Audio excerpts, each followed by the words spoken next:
سلمان بخاری کی کتاب سیارگی میں سے ان کی کہانی۔ ہیرو۔ میرا پوتا آج کل مجھ سے ملنے آیا ہوا ہے۔ وہ مجھ سے اکثر ماضی کی باتیں پوچھا کرتا ہے۔ آج اپنا ماضی بتاتے ہوئے اچانک موریس کا تذکرہ بھی آ گیا۔ اس نے بھی کتابوں میں موریس کا نام پڑھ رکھا تھا۔ وہ بہت حیران ہوا کہ میں اسے کیسے جانتا ہوں۔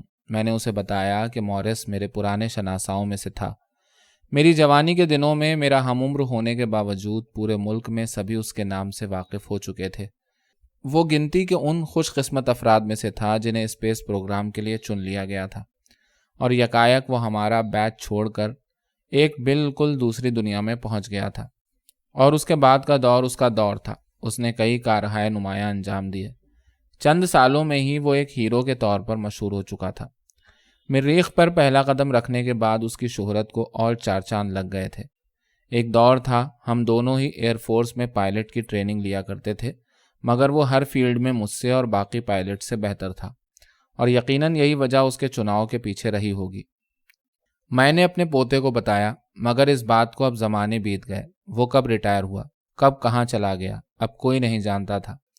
میں اکثر اس کے بارے میں سوچا کرتا تھا۔ کئی بار پتہ کروانے کی کوشش بھی کی، مگر 1000 کوشش کے باوجود کہیں سے موریس کا کوئی اتا پتہ مجھے نہ مل سکا۔ میں ریٹائرمنٹ کے بعد شہر سے دور اس چھوٹے سے خوبصورت ٹاؤن میں اپنی زندگی کا آخری وقت پرسکون انداز میں گزار رہا تھا۔ جیسا میں نے بتایا، ان دنوں میرا پوتا چھٹیاں گزارنے میرے پاس آیا ہوا تھا۔ اس دن صبح ہم دونوں قریبی مال میں کچھ شاپنگ کرنے نکلے۔ شاپنگ سینٹر میں میری نظر ویل چیئر پر بیٹھے ایک شخص پر پڑی، جسے ایک 30-32 سال کا آدمی پیچھے سے پکڑے اسی شخص سے بات چیت کرتا مسکراتا چلا جا رہا تھا۔ وہ کچھ سامان بھی اٹھائے ہوئے تھا۔ میں ویل چیئر پر بیٹھے شخص کو نظر انداز نہ کر سکا۔ وہ ہر اینگل سے بالکل موریس کا ہم شکل تھا۔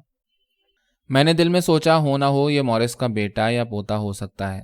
اس حد تک مشابہت کا ہونا مجھے مجبور کر رہا تھا کہ میں ان دونوں سے بات کروں۔ میرا پوتا ناروس میری بے چینی دیکھ کر حیران ہو رہا تھا۔ اس نے مجھ سے پوچھا، دادا جان، آپ اچانک کیوں اتنے مضطرب دکھائی دے رہے ہیں؟ میں نے کہا، بیٹا، یہ ویل چیئر پر بیٹھا شخص دیکھ رہے ہو، یہ بالکل موریس کا ہم شکل دکھائی دیتا ہے۔ وہی موریس جو جوانی کے دنوں میں میرا بیچ میٹ تھا، اور میں تم سے اس کا تذکرہ کر رہا تھا۔ میرے پوتے نے گردن موڑ کر ایک نظر اس پر ڈالی اور کہا، دادا جان، یہ تو کوئی 30-40 سال کا آدمی ہے، آپ کو یقیناً وہم ہو رہا ہے۔ میں نے اسے درمیان میں ٹوکا اور کہا، میں ذرا اس سے بات کرتا ہوں، تم رکو۔ میں ان دونوں کی جانب پھر متوجہ ہوا تو دیکھا وہ دونوں اب پیمنٹ ڈیسک کے قریب اپنی باری کا انتظار کر رہے تھے۔ میں نے موقع غنیمت جانا اور فوراً اس ویل چیئر کے پاس پہنچ گیا اور 2 زانو ہو کر موریس کے ہم شکل کو سلام کیا۔ وہ دونوں یکدم مجھے پیچھے سے نکل کر سامنے دیکھ کر حیران ہوئے۔ میں نے پوچھا کہ کیا آپ موریس کے رشتہ دار ہیں، کیونکہ آپ کا حلیہ موریس سے بہت زیادہ مشابہ ہے۔ وہ دونوں چونکے اور دونوں یک زبان ہو کر بولے، نہیں، آپ کو غلط فہمی ہوئی ہے۔ مجھے دونوں کے اکٹھے جواب دینے پر شک ہوا، اور میں نے پھر کہا، بیٹا، میں موریس کا بیچ میٹ سندال ہوں، اور وہ میرا اچھا ساتھی تھا۔ میں خود ایک ریٹائرڈ ایئر فورس کمانڈر ہوں۔ وہ دونوں چونکے اور لائن سے باہر نکل کر مجھے سائڈ پر آنے کا اشارہ دیا۔ مجھے حیرت ہوئی کہ اچانک انہیں کیا ہوا۔ خیر، میں بھی پیچھے پیچھے ان کے ساتھ اسٹور کے ایک کونے میں چلا گیا۔ ویل چیئر پر بیٹھا موریس کا ہم شکل مجھے دیکھ کر خوش دلی سے مسکرانے لگا اور بولا، اچھا تو سندال ہو تم، کیا موریس سے ملنا چاہتے ہو؟ مجھے اس کے اس لاپرواہ انداز تکلم سے تھوڑا جھٹکا لگا۔ میں اس کے باپ دادا کی عمر کا تھا، لیکن وہ مجھ سے بالکل ہم عمروں کی طرح پیش آ رہا تھا۔ میں نے اپنے چہرے سے اسے کوئی ایسا تاثر نہ دیا۔ وہ اب بھی مسلسل میری آنکھوں میں دیکھتے ہوئے مسکرا رہا تھا۔ اس کا ساتھی البتہ میری موجودگی میں اب کچھ بے چین دکھائی دے رہا تھا۔ میں نے کہا، جی بالکل بیٹا، آپ مجھے موریس سے ملوا دیجئے اگر ممکن ہو تو۔ میرا پوتا دور کھڑا سب دیکھ رہا تھا۔ اسے شاید حیرت ہو رہی تھی کہ میں کیوں انجان لوگوں سے بات کر کے اپنا وقت برباد کر رہا ہوں۔ میں نے اسے اشارے سے پاس بلایا اور اس کا تعارف ان سے کروایا۔ موریس کا ہم شکل میرے پوتے کو دیکھ کر مجھے کہنے لگا کہ سندال، آپ کا پوتا بھی آپ سے بہت حد تک مشابہ ہے، تو کیا خیال ہے چلا جائے موریس سے ملنے؟ اس نے مسکراتے ہوئے پوچھا۔ میں نے ہچکچاتے ہوئے کہا، جی ضرور، کیوں نہیں۔ میرے پوتے کو کچھ سمجھ نہیں آ رہی تھی کہ یہ کیا ہو رہا ہے۔ ہم نے اپنا سامان خریدا اور مارٹ سے باہر پارکنگ لاٹ میں نکل آئے۔ ان دونوں نے ہمیں پیشکش کی کہ ہم ایک بڑی luxury auto pilot camping RV میں ان کے ساتھ چلیں اور گاڑی بعد میں منگوا لی جائے۔ میں نے اصرار کیا کہ نہیں، ہم پیچھے پیچھے آ جائیں گے۔ ویل چیئر پر بیٹھے مورس کے ہم شکل نے کہا تو ٹھیک ہے، پھر آپ میرے ساتھ آ جائیے، آپ کا پوتا پیچھے پیچھے آ جائے گا۔ میں نے نہ چاہتے ہوئے بھی حامی بھر لی۔ ابھی تک اس نے اپنا نام نہیں بتایا تھا۔ میں نے موقع غنیمت جانتے ہوئے پوچھا، آپ نے اپنا نام نہیں بتایا بیٹا؟ وہ بولا، مجھے مورس کہتے ہیں۔ میں یہ سن کر حیران ہوا اور فوراً کہا، تو پھر میرا اندازہ درست نکلا، آپ مورس کے بیٹے یا پوتے ہیں، نہ صرف یہ کہ ہم شکل بلکہ ہم نام بھی ہیں۔ وہ میری بات سن کر پھر مسکرا دیا اور آروی کی سلوپ سے ویل چیئر سمیت اوپر چڑھنے لگا۔ میں بھی آروی میں داخل ہو چکا تھا۔ وہ اندر سے بہت خوبصورت اور لگژری معلوم ہوتی تھی۔ اس نے اپنے ساتھی کو کہا کہ وہ میرے پوتے کے ساتھ اس کی کار میں بیٹھ جائے تاکہ اسے کوئی پریشانی نہ اٹھانا پڑے۔ وہ باہر چلا گیا۔ اب صرف میں اور وہ آروی میں موجود تھے۔ اس نے وائس کمانڈ سے اپنا ایڈریس بولا اور آروی روبوٹ کار خود ہی چل پڑی۔ میں ایک صوفے پر آرام سے بیٹھ چکا تھا اور وہ میرے بالکل سامنے ویل چیئر پر براجمان تھا۔ ایک ہلکی سی مسکراہٹ اب بھی اس کے چہرے پر عیاں تھی۔ اس کے پیچھے اسپیس سوٹ پہنے مورس کی ہی تصویر لٹک رہی تھی۔ میں اٹھا اور اس تصویر کو انہماک سے دیکھنے لگا۔ اس نے گفتگو کا آغاز کرتے ہوئے بتایا کہ یہ مریخ سے واپسی کی بہت پرانی تصویر ہے سندال۔ میں نے کہا، اب تو بتا دو بیٹا، آپ مورس کے برخوردار ہیں یا پوتے؟ میں نے بھی اسی کا دوستانہ انداز اپناتے ہوئے سوال کیا۔ وہ کھلکھلا کر ہنس دیا اور کہنے لگا، سندال، بہت جلدی میں ہو شاید، تم سب کچھ ابھی جان لینا چاہتے ہو۔ یہ کہہ کر وہ پھر اپنی مخصوص ہنسی ہنسنے لگا۔ میں سن کر کچھ شرمندہ سا ہو گیا اور جواباً کھسیانی ہنسی ہنسنے لگا۔ کچھ دیر ہم دونوں خاموش رہے۔ پھر اس نے کہا کہ یاد ہے سندال، اکیڈمی کا پہلا دن جب تمہیں 10 چکر گراؤنڈ کے لگانے پڑے تھے اور مجھے 300 ڈنڈ لگانے کی سزا ملی تھی؟ میں نے بغیر کچھ سوچے کہا، ہاں، کون بھول سکتا ہے، لیکن ساتھ ہی مجھے خیال آیا یہ معلومات اس لڑکے کے پاس کیوں کر ہو سکتی ہیں۔ میں نے متجسس انداز میں پوچھا، کیا آپ کو یہ بات مورس نے بتائی تھی؟ وہ بولا، سندال، حیرت ہے، تم ابھی تک نہیں جان سکے کہ میں ہی مورس ہوں۔ میں سٹپٹا کے رہ گیا۔ اگر وہ معذور نہ ہوتا تو میں نہ جانے کیا کہہ جاتا۔ میں نے خود کو کنٹرول کیا اور دھیمے انداز میں کہا، دیکھو بیٹا، اگر تمہارا مقصد مجھے تنگ کرنا ہے تو پلیز مجھے یہیں اتار دو۔ میں تمہارے والد یا دادا جو بھی ہیں مورس، ان کا دوست ہوں اور تمہارے باپ کے برابر ہوں۔ کچھ تو لحاظ کرو، آخر تم کیوں اتنی پہیلیاں بجھا رہے ہو؟ میری بات سن کر مورس کے چہرے پر ذرا سی سنجیدگی کے آثار دکھائی دیے، جسے دیکھ کر مجھے ذرا سا اطمینان ہوا کہ چلو کچھ تو اثر ہوا۔ مگر اگلے ہی لمحے مورس نے بالکل نارمل سنجیدہ انداز میں کہا، میرے دوست، میں ہی تمہارا دوست مورس ہوں۔ میرا منہ کھلا کا کھلا رہ گیا۔ میں نے کہا، مگر تم تو ابھی بالکل ویسے ہی ہو جیسے 50-55 سال پہلے تھے۔ نہیں، یہ ممکن نہیں، میں نے خود سے سرگوشی کی۔ پلیز مجھے اور تنگ نہیں کرو اور بتاؤ آخر ماجرا کیا ہے۔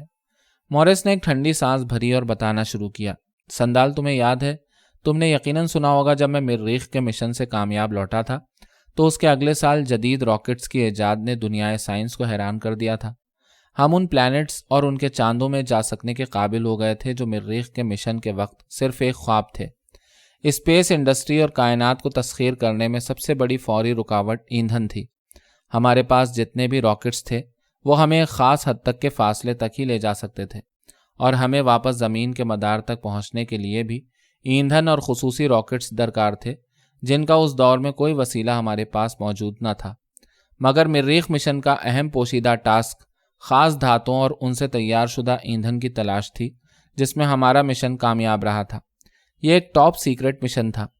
مریخ سے واپسی کے ایک ہی سال بعد مجھے یورپا، جو جوپیٹر کا چاند ہے، اس پر بھیجا جانا تھا، جو ایک خاص مشن تھا۔ یورپا سے آگے ہمیں دوسرے سیاروں کے چاند بھی دیکھنے تھے، جہاں پانی اور آکسیجن کے وافر ذخیرے کی دوربین نے ان دنوں نشاندہی کی تھی۔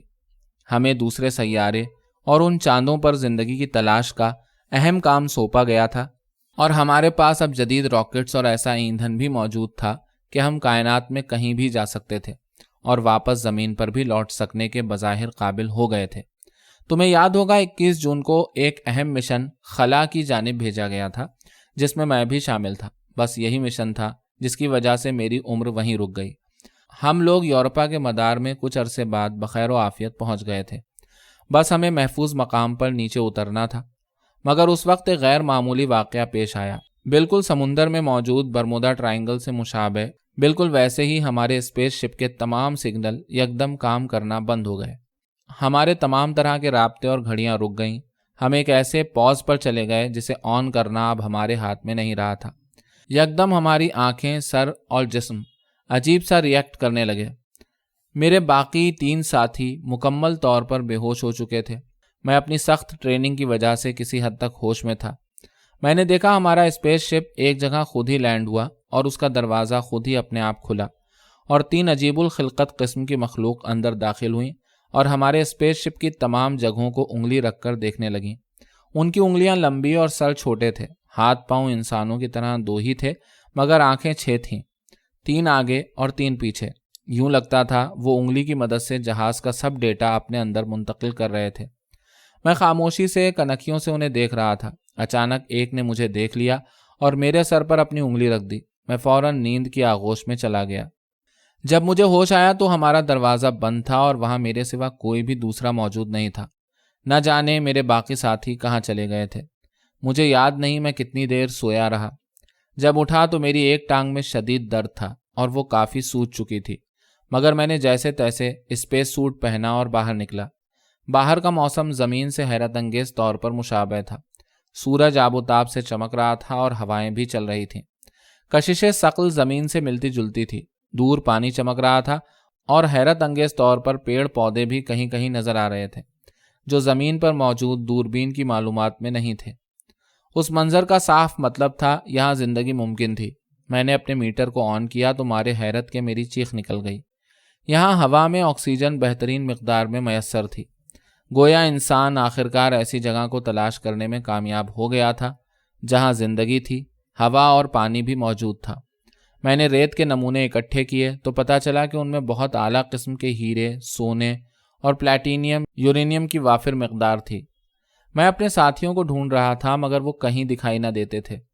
کچھ دور ایک ٹیلے کے پاس مجھے کچھ ہلتا نظر آیا۔ میں نے پاس جا کر دیکھا تو مارے حیرت کے ششدر رہ گیا۔ میں نے ایک پتھر کی اوٹ سے دیکھا تو دوسری طرف کافی تعداد میں وہی مخلوق دائرے کی صورت میں کھڑی تھی اور درمیان میں میرے ساتھیوں کی لاشیں لٹک رہی تھیں جنہیں وہ نوچ نوچ کر جانوروں کی طرح کھا رہے تھے۔ میں یہ خوفناک منظر دیکھ کر الٹے قدموں وہاں سے بھاگا۔ میری ایک ٹانگ صحیح کام نہیں کر رہی تھی مگر میں اپنی ساری توانائی کو مجتمع کرتے ہوئے جیسے تیسے وہاں سے بھاگا، سیدھا آ کر اسپیس شپ کو اسٹارٹ کرنے کی کوشش کی۔ بہت سی کوششوں کے بعد وہ اسٹارٹ ہوا۔ باہر اسکرین پر نظر پڑی تو بہت سے وہی ایلینز جہاز کی جانب آہستہ آہستہ بڑھ رہے تھے۔ میں نے فوراً اوپر کی جانب پرواز کا بٹن دبا دیا۔ ان میں سے کچھ اسپیس شپ سے لپٹ گئے، کچھ آہستہ آہستہ گرنے لگے۔ میں نے بلندی پر آ کر ہائی سپیڈ ٹربو آن کیا اور فوراً مدار سے باہر نکل گیا۔ مدار سے نکلتے ہی سب آلات کام کرنے لگے۔ جب گھڑی پر نظر پڑی تو 40 سال آگے کا وقت لکھا ہوا آ رہا تھا۔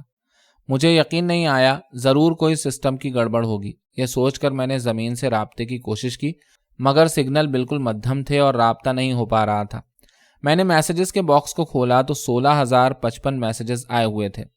میں نے سب سے آخری والا میسیج کھولا تو اس میں تاریخ آج سے ہفتہ پہلے کی آ رہی تھی۔ اس حساب سے یہاں جو تاریخ شو ہو رہی تھی وہی درست تاریخ تھی، یعنی میں 40 سال وہاں بتا آیا تھا۔ ہمارا اصل مشن صرف 5 دن کا تھا اور میں زمینی 40 سال وہاں رہ چکا تھا۔ مجھے کچھ نہیں سوجھ رہا تھا کہ کیا کروں۔ بڑی مشکل سے کچھ دن بعد میرا رابطہ زمین سے ہوا۔ وہاں موجود عملہ مجھے دیکھ کر دنگ رہ گیا۔ انہیں یقین نہیں آ رہا تھا کہ 40 سال پہلے لاپتہ یہ اسپیس شپ اچانک کیسے ایکٹیو ہو گیا۔ زمین سے پتہ لگا کہ ہیڈ آفس مریخ اور کچھ آفیسز چاند پر منتقل ہو چکے ہیں اور میں چاند پر جا کر دوسرا بہتر اسپیس شپ چینج کر لوں تو زیادہ بہتر ہے زمین پر واپسی کے لیے۔ میں کچھ عرصے میں چاند پر بحفاظت اترنے میں کامیاب ہو گیا جہاں میرا بھرپور استقبال ہوا۔ سبھی حیران تھے کہ میں ابھی تک زندہ کیسے ہوں۔ میرا کوئی بھی پرانا سینئر جونیئر مجھے وہاں نظر نہیں آ رہا تھا، البتہ سب میرے نام سے ضرور واقف تھے۔ اس کے بعد مجھے زمین پر روانہ کر دیا گیا جہاں میں آج ریٹائرمنٹ کی زندگی گزار رہا ہوں۔ جیسے کہ تم دیکھ رہے ہو، میری ایک ٹانگ اور ریڑھ کی ہڈی میں تکلیف کی وجہ سے میں چل نہیں سکتا۔ اور ہاں سندال، تم سوچ رہے ہوگے میرے ساتھ کون تھا، تو بتاتا چلوں۔ یہ لڑکا جو میرے ساتھ تھا یہ میرا شوہر انجال ہے۔ ہاں سندال، میں گے ہوں۔ میں مورس کی پوری کہانی اور اس کا آخری اعتراف سن کر ہکا بکا تھا۔ وہ واقعی ایک ہیرو تھا۔ میں نے اسے فوراً گلے لگایا اور بتایا کہ اس کی زندگی ایک بھرپور زندگی ہے، اگر وہ اس پر کتاب لکھے تو وہ کتاب ہر کوئی پڑھنا چاہے گا۔ نہیں سندال، ہماری فیلڈ میں رازداری سب سے اہم اصول ہے۔ تم میرے دوست ہو اور معزز ریٹائر افسر ہو، اس لیے تم سے تو کوئی پردہ نہیں۔ رہی میری پرسنل زندگی، ہاں وہ کھلی کتاب ہے۔ یہ کہہ کر مورس ہنس دیا۔ کچھ ہی دیر میں ہم مورس کے ولا پہنچ چکے تھے۔ انجال نے ہماری خوب خاطر مدارات کی۔